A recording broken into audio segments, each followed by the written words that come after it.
आज हम एक ऐसे ट्रेडिंग कॉन्सेप्ट के बारे में जानने वाले हैं जिसे अगर आप सीख जाते हैं तो आपकी ट्रेडिंग स्टाइल हमेशा हमेशा के लिए बदल जाएगा।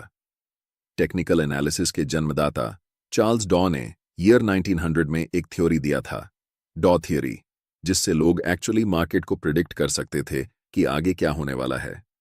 भले ही आज के यूट्यूब ट्रेडिंग चैनल इस बारे में बात ना करती हो, लेकिन आज भी यह स्ट्रेटजी उतनी ही कामयाब है जीतने की 100 साल पहले थी। और यह स्ट्रेटजी इसी थ्योरी से ड्राइव हुआ है, जिसे मल्टी टाइम फ्रेम एनालिसिस कहा जाता है।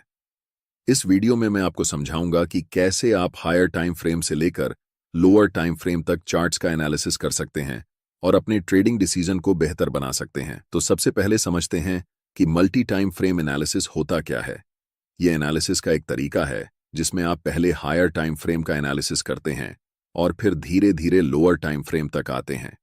इस प्रोसेस में आपको 3 महत्वपूर्ण टाइम फ्रेम की जरूरत होती है। पहला time frame direction time frame होता है, जिसका उपयोग आप मार्केट की दिशा को समझने के लिए करते हैं। यानी आप देखते हैं कि प्राइस ऊपर जा रहा है, नीचे जा रहा है या साइडवेज मूव कर रहा है, जिससे आपको ओवरऑल ट्रेंड का आइडिया मिलता है। दूसरा time frame behaviour time frame होता है, जो प्राइस के बिहेवियर के बारे में डिटेल में बताता है। यानी प्राइस का मोमेंटम कैसा है, मार्केट स्ट्रक्चर ब्रेक हो रहा है या नहीं, वीक रिजेक्शंस या डोजी कैंडलस्टिक्स दिख रहे हैं या नहीं, और मार्केट रिट्रेस कर रहा है या नहीं। तीसरा और आखिरी time frame entry time frame होता है, जिसमें आप एक्चुअल ट्रेड एंटर करते हैं। अगर प्राइस डाउन ट्रेंड में है तो आप सेल के लिए देखेंगे, और अगर अपर ट्रेंड में है तो आप बाय करने के लिए देखेंगे। ये बहुत सिंपल है। ये जो टाइम फ्रेम्स आप इस्तेमाल करेंगे वो आपके ट्रेडिंग स्टाइल पर निर्भर करते हैं। मान लीजिए मैं इंट्राडे और स्विंग ट्रेडिंग का मिक्स उपयोग करता हूं, तो मैं 4 घंटे का टाइम फ्रेम डायरेक्शन के लिए, 1 घंटे का टाइम फ्रेम बिहेवियर के लिए और 15 मिनट का टाइम फ्रेम एंट्री के लिए उपयोग करता हूं। लेकिन अगर आप स्काल्पर हैं तो आपके लिए ये टाइम फ्रेम्स अलग होंगे। आप 1 घंटे को डायरेक्शन के लिए, 15 मिनट को बिहेवियर के लिए और 5 मिनट टाइम फ्रेम को एंट्री के लिए इस्तेमाल करेंगे। इसलिए टाइम फ्रेम पूरी तरह से आपके ट्रेडिंग स्टाइल पर निर्भर करता है, लेकिन मैंने एग्जाम्पल देकर समझा दिया है, जिससे आप अपने ट्रेडिंग स्टाइल के हिसाब से सही टाइम फ्रेम चुन सकते हैं। मल्टी टाइम फ्रेम एनालिसिस को शुरू करते हैं, जिसमें हम सबसे पहले 4 घंटे के टाइम फ्रेम को चुनेंगे, ताकि हमें पता चल सके कि मार्केट इस समय किस दिशा में है। 4 घंटे का टाइम फ्रेम चुनने का सबसे बड़ा कारण यह है कि यह हमें मार्केट का पूरा स्ट्रक्चर बता देता है कि अभी मार्केट किस दिशा में है। अगर हम 15 मिनट का चार्ट इस्तेमाल करते तो हमें स्पष्ट दिशा का पता नहीं चलता, क्योंकि प्राइस ऊपर नीचे कर रही होती है। इसलिए दिशा को समझने के लिए हमेशा बड़े टाइम फ्रेम पर जाना बेहतर रहता है। आप में से ज्यादातर लोग इस चार्ट को देखकर कंफ्यूज हो सकते हैं कि यहां प्राइस क्या कर रही है और हमें कैसे ट्रेड लेना चाहिए, बाय करना है या सेल करना है, या फिर अभी ट्रेड नहीं करना है। लेकिन यह गलत तरीका है चार्ट्स को देखने का, क्योंकि हम एक इंट्राडे या स्विंग ट्रेडर हैं। हमें बहुत पुराने चार्ट्स को नहीं देखना चाहिए। हमें यह ऑब्जर्व करना है कि हाल के समय में मार्केट की प्राइस कैसे बिहेव कर रही है। अगर हम ऐसा करने लगें तो हमारे चार्ट्स पर बहुत सारे सपोर्ट और रेजिस्टेंस लाइंस बन जाएंगी, जिससे आपका चार्ट बहुत जटिल हो जाएगा और आप ट्रेडिंग डिसीजन नहीं ले पाएंगे। सोचिए, अगर आपके चार्ट्स पर इतनी सारी लाइंस हों तो आप कैसे समझेंगे कि इस समय प्राइस क्या कर रही है। 4 घंटे के टाइम फ्रेम में हमारा चार्ट बिल्कुल स्ट्रॉन्ग अपर ट्रेंड में दिखाई दे रहा है और इस समय प्राइस कंसोलिडेशन कर रही है। इस कंसोलिडेशन जोन का सबसे पहले हम हाई मार्क करेंगे और फिर कंसोलिडेशन जोन का लो मार्क करेंगे। चार्ट्स पर इन दोनों लाइंस को बनाकर हम वेट करेंगे। सबसे पहले हम मार्केट को डिसाइड करने देंगे कि उसे किस दिशा में जाना है। इस समय मार्केट दोनों तरफ जा सकती है, या तो अपना ट्रेंड कंटिन्यू कर सकती है या फिर यहां से रिवर्स डाउन कर सकती है। अगर मैं इस समय लाइव ट्रेड में होता तो मैं पहले 4 घंटे के टाइम फ्रेम में कैंडलस्टिक को इन दोनों लाइंस के बाहर क्लोज होने का इंतजार करता। तभी हम डिसाइड करते कि हमें बाय करना है या सेल। अगले कुछ कैंडल्स में प्राइस लोअर लो के नीचे कैंडल क्लोज करती है।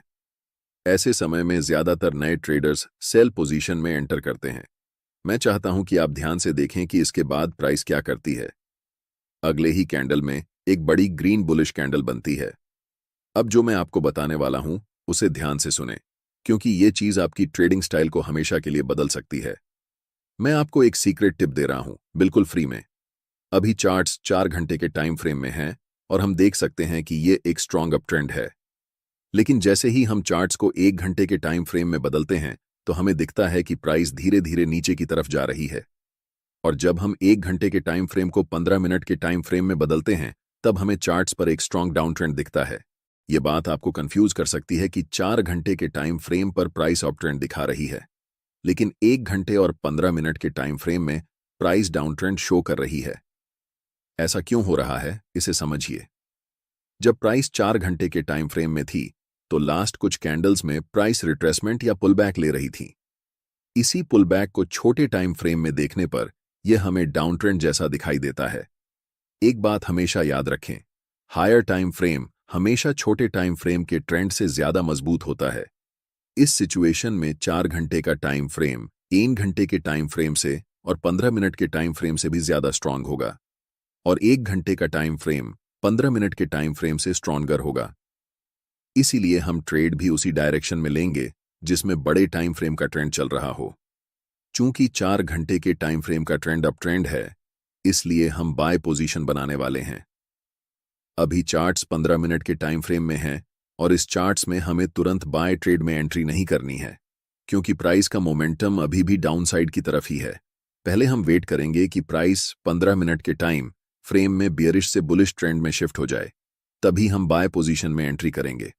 अभी तक प्राइस हमें कोई सिग्नल नहीं दे रही है कि वह बुलिश होने वाली है, इसलिए हम अभी भी इंतजार करेंगे।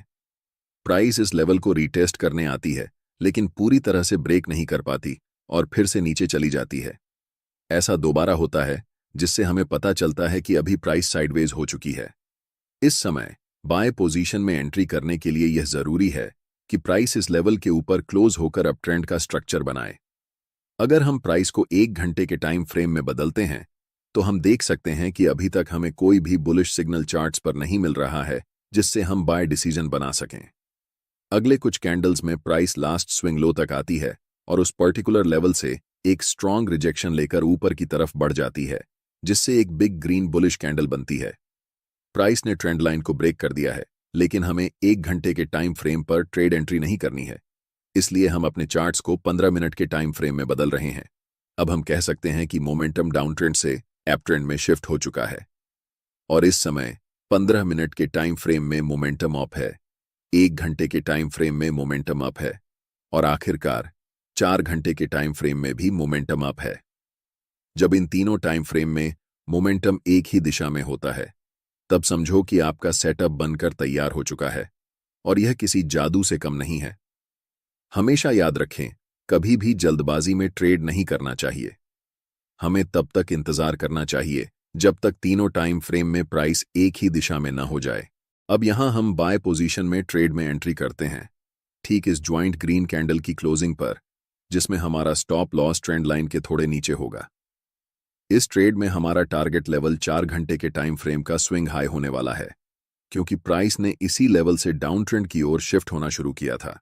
इसे आप सप्लाई जोन या रेजिस्टेंस एरिया भी कह सकते हैं। अगर आप टारगेट सेट करने में कंफ्यूज हो रहे हैं तो मैं आपको एक टिप देता हूं।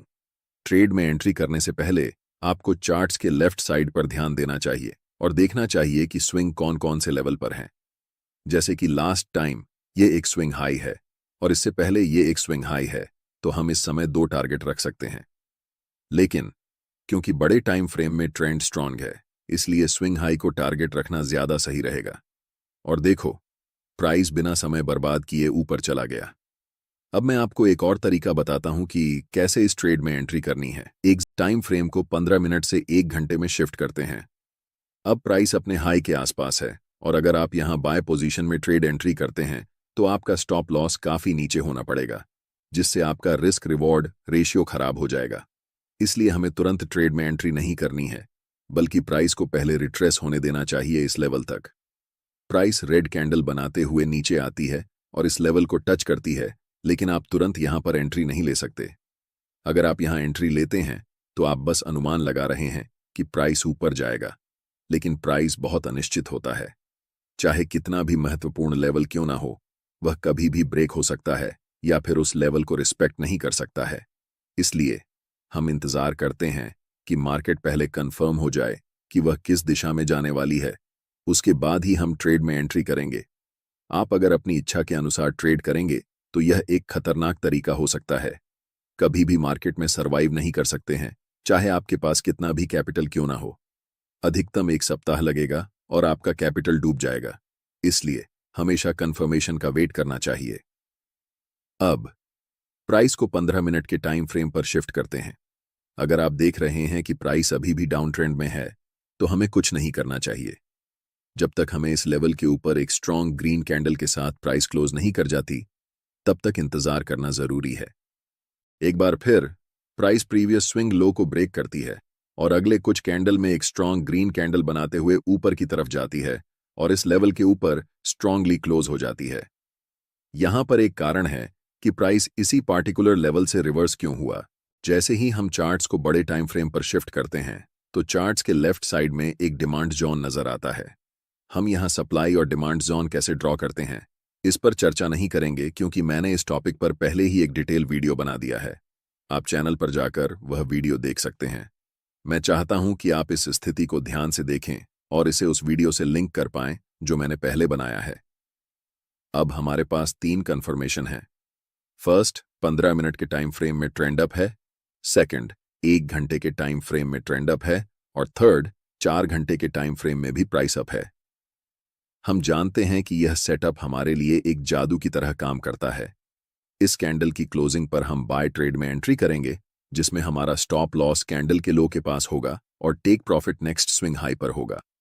अगर हम बड़े टाइम फ्रेम पर देखें तो ये हमारा 1 के लेवल है जहां तक प्राइस जा सकती है। आप देख सकते हैं कि प्राइस वैसा ही करता है, धीरे धीरे मार्केट स्ट्रक्चर बनाते हुए ऊपर की तरफ उस लेवल को टच करती है, जिससे हमारा टारगेट हिट हो जाता है और हम प्रॉफिट बुक कर लेते हैं। यह ट्रेडिंग स्ट्रेटेजी मेरे लिए सबसे अच्छा काम करती है क्योंकि मैं एक इंट्राडे के साथ साथ स्विंग ट्रेडर भी हूं। लेकिन जब आप इस स्ट्रेटेजी को उपयोग में लाएंगे तो अपने ट्रेडिंग स्टाइल के अनुसार टाइम फ्रेम को चेंज कर सकते हैं।